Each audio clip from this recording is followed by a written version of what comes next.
Welcome, listeners and viewers, to the Leadership Advancement Mentorship Podcast, the podcast that showcases the journey of great leaders, how they became aware of their leadership potential and the price point that they have paid to develop themselves. And also be looking at how mentorship has made them to be an effective leaders. With me today is someone I've been looking forward to. And when he gave me these dates, it's like, wow, that was a long time, you know. But the good news is I've learned to respect leaders because leaders don't just make decisions. They make decisions with discretion. And with me today is a Maxwell leadership team executive director and speaker, coach, and trainer, Tolu Areola. How are you, sir? I'm doing fantastic. Thank you so much, Dr. Michael. I really appreciate you. You know, you Thank you for remind this me of opportunity. Chris Robinson.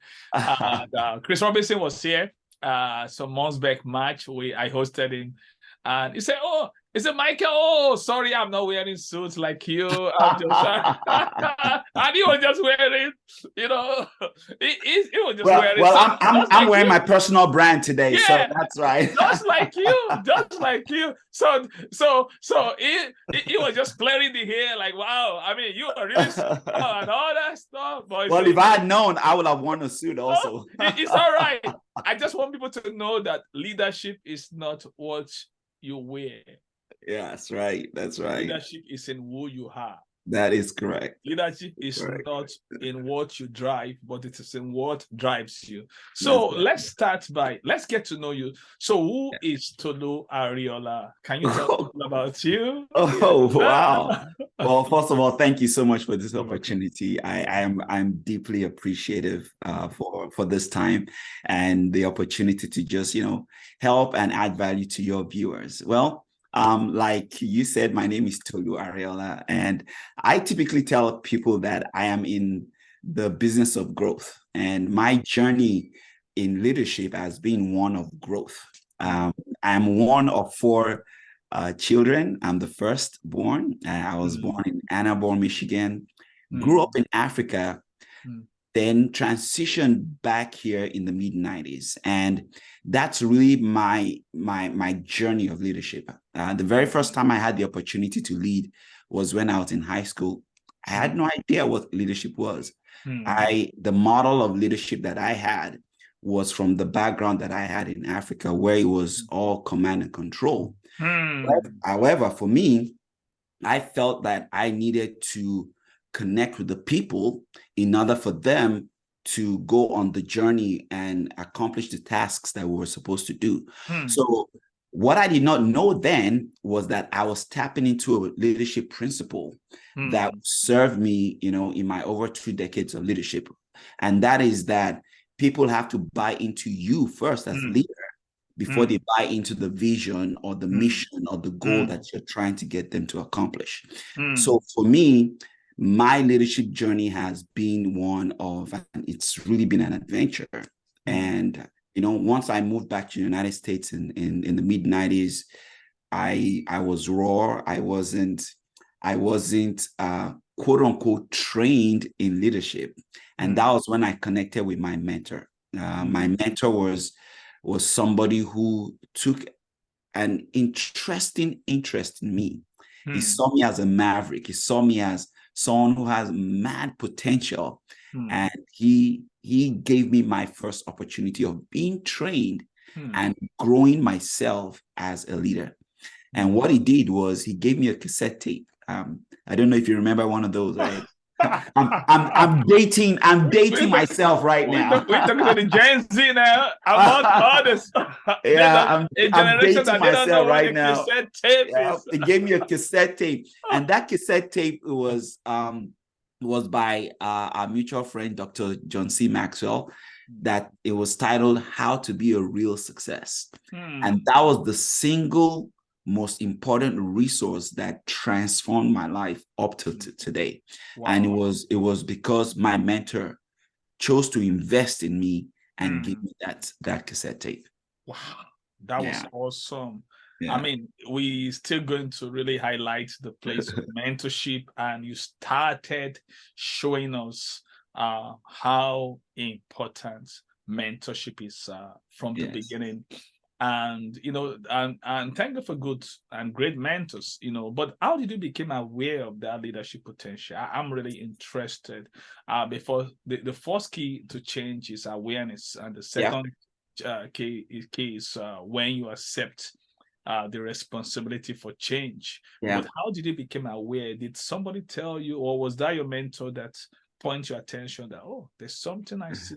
How did you become aware? How did you came about that awareness? Because we use this platform to help emerging leaders, Right.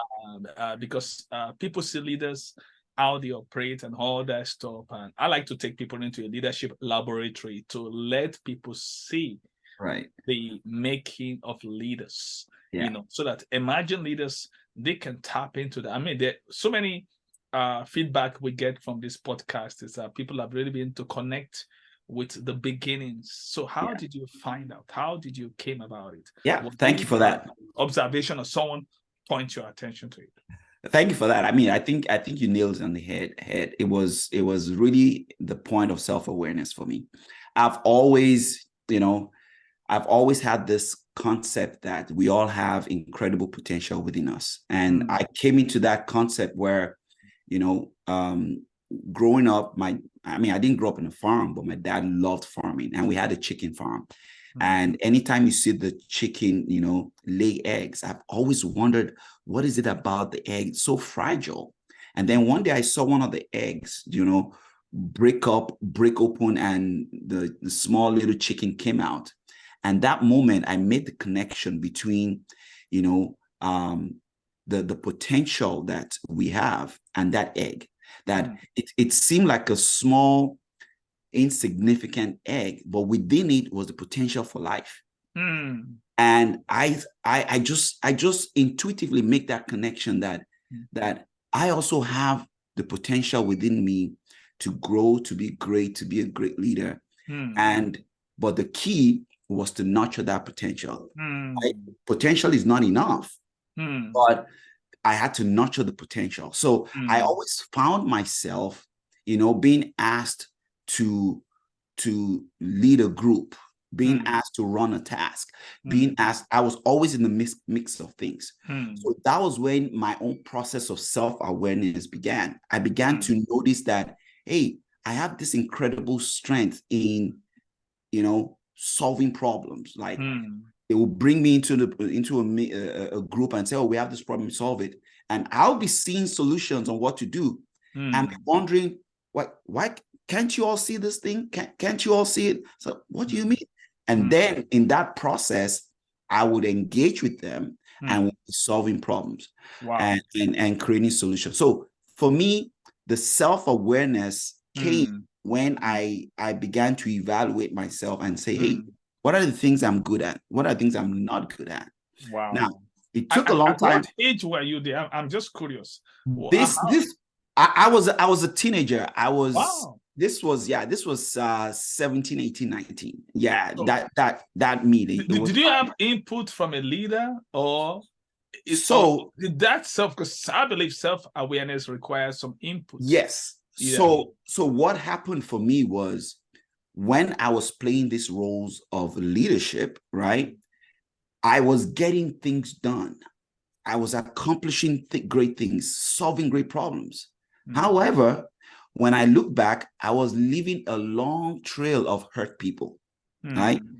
I was getting stuff done, but people were hurt because I had no emotional intelligence. I had no communication. I had none of that. So it was my mentor that came and said, hey, look, you're a great guy. You have this great potential within you and you're doing great things. But look, listen, your leadership is nothing, right? When you look back and there's nobody that you're leading. I said, look at it, you have a long trail of hurt people. And he told me, he was the one that guided me through that introspection to figure out where I had the gaps in my life and where I had my strengths. He said, yeah, focus on your strengths, live by them. He said, but try to bridge your gaps. And that took me on this incredible journey of learning emotional intelligence, learning how to communicate to people, understanding that people don't care how much you know until they know how much you care. Yeah. So for me, yes, it was Mm-hmm. a mentor that helped me through that process. Wow. So And actually, I'm still in that what process. what I'm hearing is your nurturing process was made easy through the help of a mentor. That is correct. Okay, because don't forget, right? Potential, think about it like the seed of an acorn, right? Yeah. Right. But the potential is not enough. The acorn by itself cannot become this oak tree. Yes, within it is the blueprint to become a tree. Yeah. Right? But it needs the nurturing of the soil. It needs sunlight. It needs water. Environment. Yeah. It needs the environment. Yes. Yeah. And that's what mentorship did for me. That's what it kind of helped me to be able to unlock within myself. Wow, that was awesome. And I really appreciate the way you would connecting mentorship with environment. Like I was telling you today, I was on the Facebook, the Maxwell Leadership Facebook page, and it's humbling that one of the person I just mentored, I just reached out to her. I like reaching out to new people on Maxwell Leadership and people, especially when they're introducing themselves. I just reach out to her and we get connected. I invite her to my mastermind and I should give her a scholarship, Wow. And the funniest thing was she, my background is as a physician. Okay. She finished from the same medical school that I finished. And you did? Oh, wow. Okay. So you had a connection. 20 years ahead of me. Wow. Really, listen, in the medical field is an hierarchy, just like military. So you are supposed to respect your elders as it's but she was humble enough to come to my class. And I mean, and today I'm used to that. I have professors come to my class. I've had, people are high up, millionaires come to my class. Yeah, that's because the thing is this.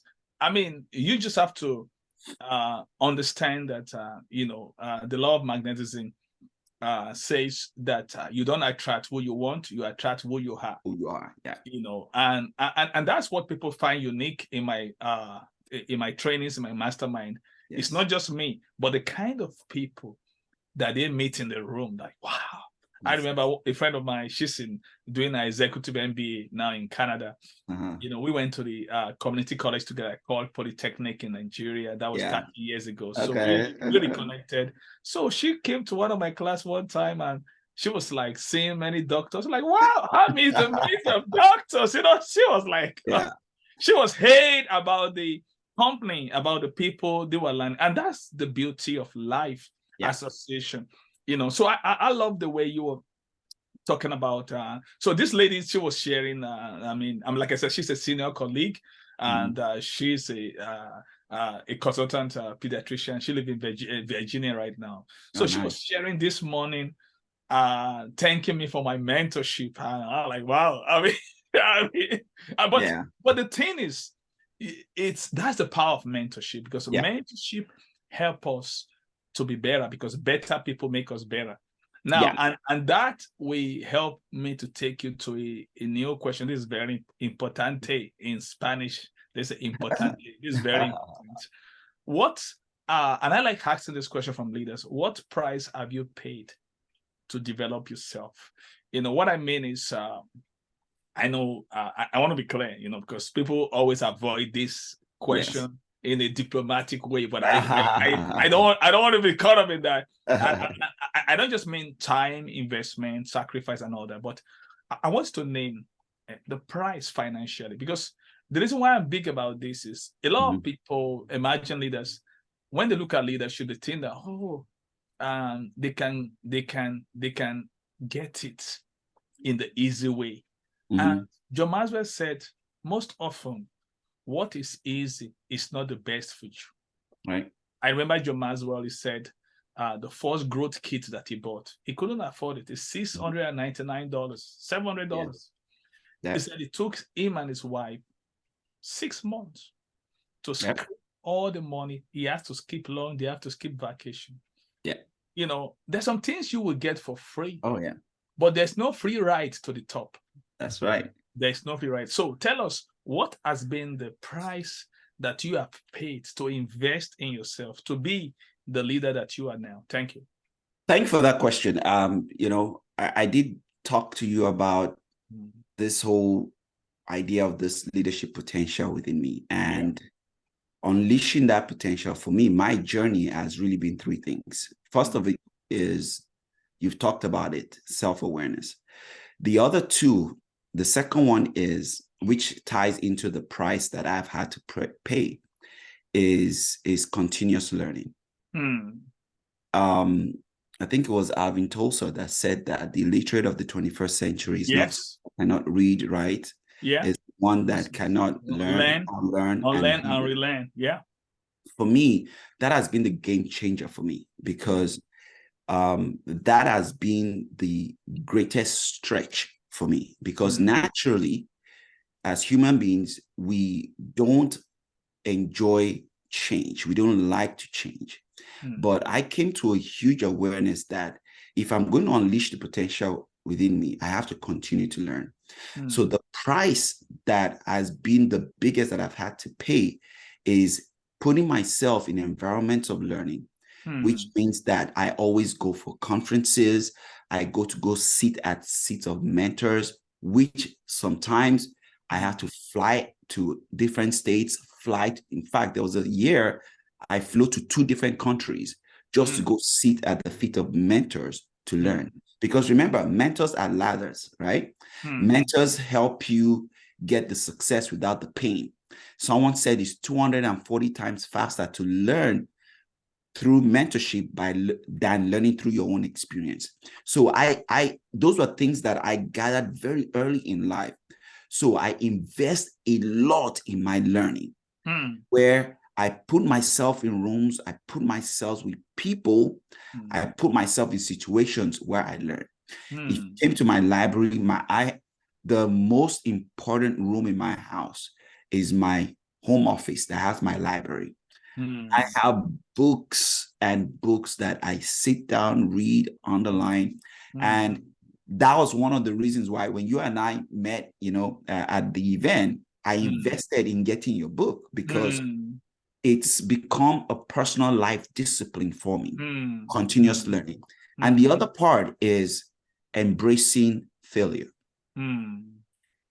It's the third huge price that I pay when it comes to my leadership. So let's highlight it. You've talked about continuous learning. So what's the first one? The first one is self-awareness, which we talked about. Self-awareness. Yeah, talk about the price that you paid. Yes. For your development. Yes. So in my price is self-awareness. I had to do a lot of introspection. Okay. And my journey of self-awareness was I identifying the things that I'm good at, things I'm not good at, understanding the gaps, identifying them, and dealing with them. So one of the things is that when you look at the person in the mirror and you see some things that you don't like, having to deal with them is challenging. And that's where the stretch comes in, like leaving your comfort zone, which leads to the continuous learning, right? If you are going to be better today than you were yesterday, you have to continue to learn. Right. And that learning, again, you're learning from mentorship, right? The mentorship, physical mentorship, investing in yourself through conferences, programs. In fact, till today, right, there are 3 conferences that I always go to.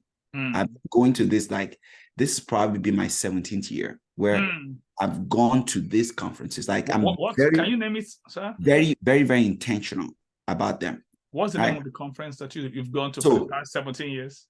The past one of them is the one that goes on at my church, right? We call it's a Divine Encounter conference. Of course, believe it or not, the Maxwell conference, I've been going to it before I even became a Maxwell leadership executive director. It was when they reached out to me that I was told, oh my God, I actually can have access to all of this without having to worry. They said yes, and then there's one that this guy does. I don't know if you're familiar with him. There's a leadership conference that Dave Ramsey does. Yeah. And he called it, it does it in the beginning of the year, entry leaders. Entry leaders, yeah. So I do my entry leader. I do my global leadership summit. There's one by my church, Divine Encounter. Those three I've been going for years. And then there's one that I started recently. It's called Grow Leader. It's done by Pastor Chris. It's out in Alabama, Highlands of Alabama. It's Chris Hodges. I know Chris Hodges. Yeah, they call him PC. Yeah. Yes, yeah. So those I go to year in, year out, and I try to take emerging leaders with me to go to those conferences. So that's awesome. So that the hugest price is continuous learning. And I believe it's expensive and it's painful. Yeah, and I believe you've paid financial price for your certification. Yes, everything. Yeah, and you know, being in the community that way, it's something that you have to continue to do. Yeah, right? You have to continue to renew. Yeah. I, as a certified coach, I also have a coach. Yes. So I can ask people to invest in themselves with me if I'm not willing to invest in myself with my own coach. You are 100% right. I just did an investment in the last IMC in August. I told you after I did it.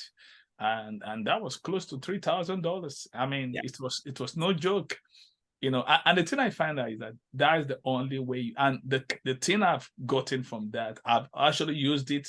Other people have really invested in themselves that I have done one-on-one with. So it's actually great. There's a question I want to ask from you because of the time is really running. Wow.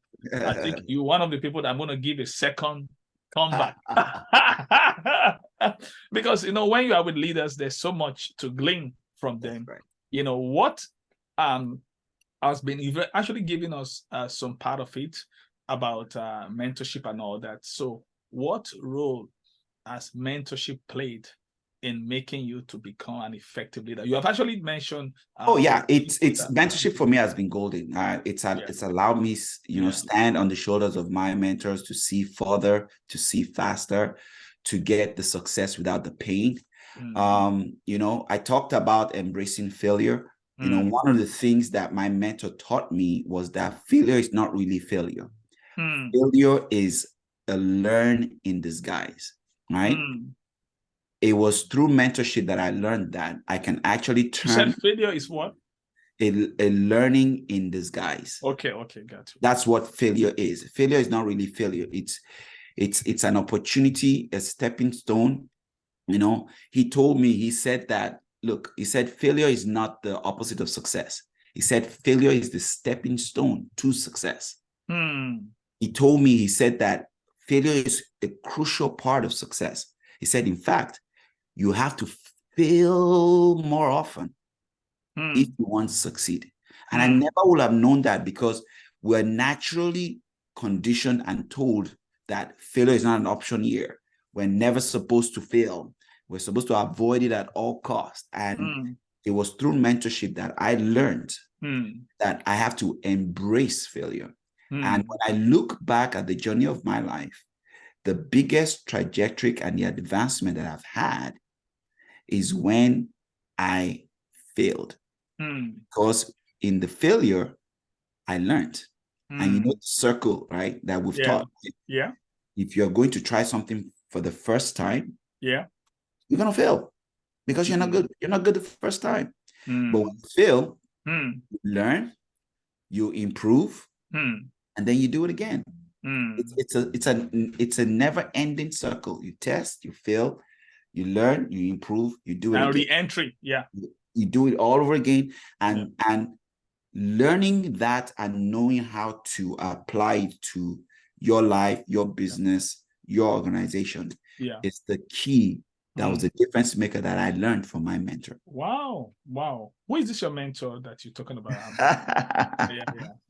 His name is Tolu Areola. Yeah. The reason why we mentioning it, we want to really affirm him. We want to celebrate him. Yeah. Because when you see mentors, they rescue you from tormentors. Yes. And he has really impacted your life. And I hear you taking emerging leaders. That means he has created a culture in you to mentor others. Yes. And here's the honest truth too, right? He's not the only mentor that I have because like we're taught, like you need different mentors for different seasons of your life and for different areas of your life. But I would say that, he was the one who single-handedly launched me, into the transformation I experienced in my leadership, because it was the one that gave me that cassette tape. That And was from awesome. that platform, I've been able to connect with other great mentors, world-class mentors. Wow, yes. That was awesome. Yeah. Okay, quickly, what is the greatest lesson that you have learned in your life? That integrity or trust must be my watchword every single moment of my life. Wow. My ability to lead and my leadership will be absolutely nothing if it's not on the foundation of integrity. Wow. That was awesome. That's the biggest lesson I've learned. Wow, that's awesome. So what is the greatest advice that you have ever received? And we'll give it to you. The greatest advice I ever received, that's a good question. It came from, well, I can call him a mentor too, right? Who told me that I should embrace my uniqueness. It told me to be myself, embrace my uniqueness, that there was only one of me on the planet, and I should not do anything to try to be a bad copy of somebody else. Wow. For me, that was probably bar none one of the greatest advice that I've ever received, because it freed me from comparison. Yeah. And it challenged me to, again, go on this self-discovery and just be myself. So wow. Anytime, any day, I always do me. That's awesome. That's awesome. Like Dr. Kenisha Williams said, he said, there's no point wasting your energy in trying to do other people. You have to do your boo. That's right. The way she put it.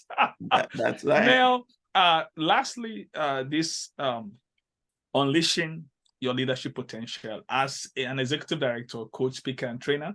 So can you just give what are the simple ways that people can unleash their leadership potential? Because that's the title of this podcast. So how can people unleash their leadership potential? That's my last question. Thank you so much. It goes back to what we've talked about. Potential is the gift, the ability, the skills, the talents that you have within you. Yeah. But potential is not enough. It needs growth. Just like a seed needs the ground, it needs water, it needs sunlight. So the seed is your potential, right? However, I equate sunlight to self-awareness. I equate the water to continuous learning, and I equate the ground and the nurturing on the ground to embracing failure. So when you take all of that, you are able to unlock and unleash that's what's inside of you. And like I said, it's not a destination. It's a journey you're going to take for the rest of your life, because there's so much more to you that you are yet to uncover and to discover. And unless you start and take that journey, you seem like you're living your life under a glass ceiling. You see where you're supposed to go, but you're just hitting the ceiling. You're hitting the ceiling. Wow. But for you to break off and destroy that ceiling, you have to start this journey. Wow, it's been a great time with you. Thank you, I tell you, it's like we should just keep on. Listen, we're gonna bring you back. I always tell people that when you serve well, there's a degree that you earn, and it's called BHB. BHB. And I'll tell you today, because either you are a male or female, you earn that BHB, not PhD. BHB. And that BHB is bring him back. Bring him back. If he is a female, bring her back. Bring her back. That's and right. I believe the listeners, the viewers, they are giving you the degree now.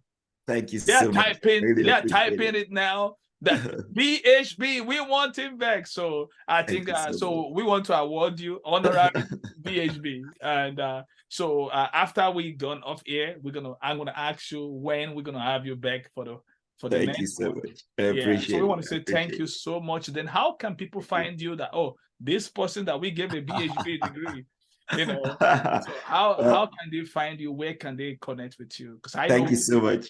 Yeah. Well, everywhere online, and on social media, I'm usually on Instagram, Facebook. I'm at Tolu Areola.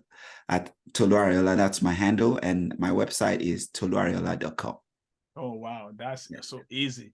Yeah. You know, you make it easy for people. So you guys have had, the listeners and viewers, we just heard from a great leader, and it's one of the few people that got the BHB degree awarded. And from this University of Leadership, Advancement and Mentoring Podcast from the University of Lamp. And so we want to say thank you for you. Thank you for having me. And your time. Thank you so much. I know we're going to get you back and for the second round of this. Yeah. So thank you, viewers. Thank you, listeners. I want to encourage you to take your time to apply everything that you've had, because it's not learning that brings to transformation. It is application that leads to transformation. So till I come your way with another great leader next week, remember, when you learn, always apply what you learn. Thank you. Bye-bye.